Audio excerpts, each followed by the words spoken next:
Assalamualaikum do'stlar, men Qamchiguldan hammanglarga o'tliq salom. Men tövəndə sizlərə məş uruqlaş ichimlik yasashni o'tib qo'ymoqchi.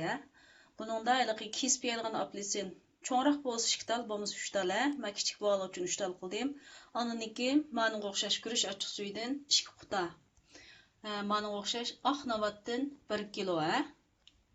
Apelsinni yuvib, qurgandan keyin buni paks etimiz. Etib bo'lgandan keyin buni biz yalpaqdaymiz. Tayyorlash bosqichini hozir ko'rsatay.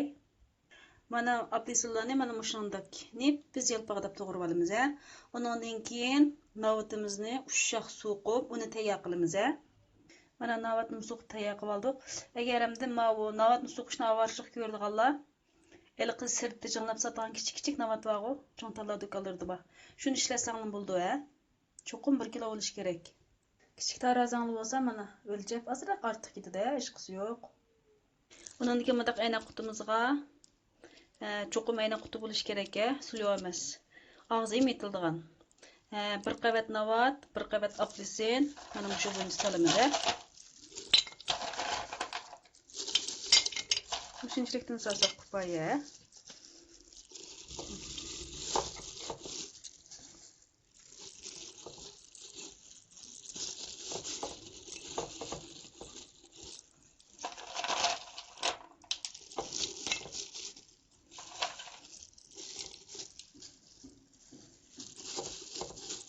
Bu özüge de eriydi, şunda esil. Bes vatimiz üstüne. Mantayaq buluq, əmdi aqaçıq suyumuzun kujumuza. 2 botilkasının hamısını kujumuz jumu.